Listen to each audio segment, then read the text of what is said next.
Здравейте, българи! Ние от Организацията на глобалните земеделци, ОГАЗа, искаме да съобщим, че подкрепяме приемането на ГМО-тата в България. ГМО-тата ще преобразят българското земеделие. Аз съм тук, за да ви кажа защо трябва да приемем тези прекрасни иновации, да ги пригърнем и защо трябва да оставим устарелите и старомодни начини. Първо ще им кажем, че е ново. Новите геномни технологии, те не са ГМО-та.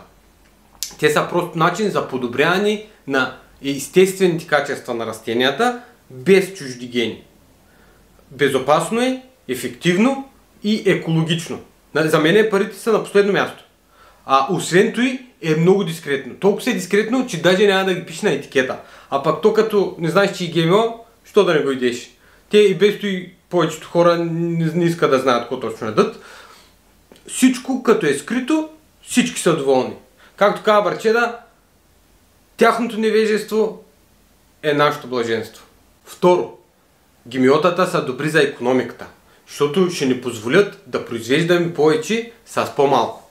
Също така и нашите земеделци ще имат възможност да работят с големите компании, тези дето държат лицензите за ГМО-тата, ние мога да им плащаме повече за химикалите и за семената, ама и повече ще произведем. Те и нашата рода малко да се замогне най-сетне. Гледаме го като инвестиция за бъдещето. Трето, ГМО-тата са полезни за здравето. Някои казват, че може да фаниш алергии и заболявания, ама то се струва за напредъка. Освен това, трябва да помогнем на нашите хора от фармацевтичната индустрия, защото и те се е закъсали напоследък. Аз имам един братчет аптекар, той каза, че на него му трябват клиенти. И на хората им трябват повече хапчета, всички печелим. Аз не го правя за парите. За мен хората са на първо място. И земята. Няма да се притеснявате от страничните ефекти. Братчеда каза, че това е само знак, че тялото се нагажда към новото.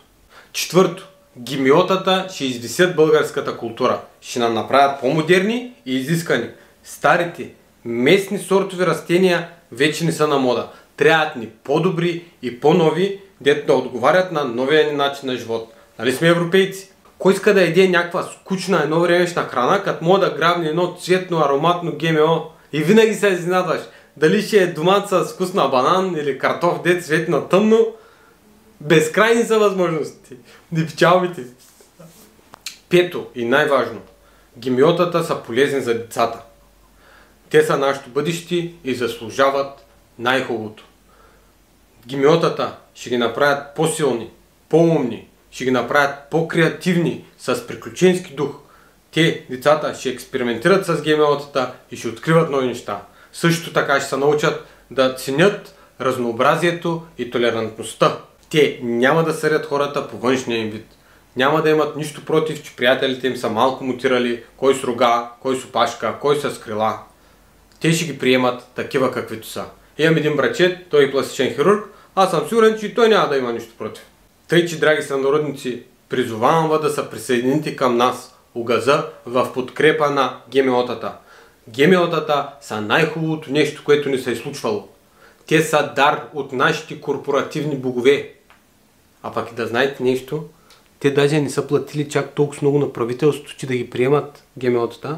Те каза Барчеда от депутата от парламента. Не слушайте критиците.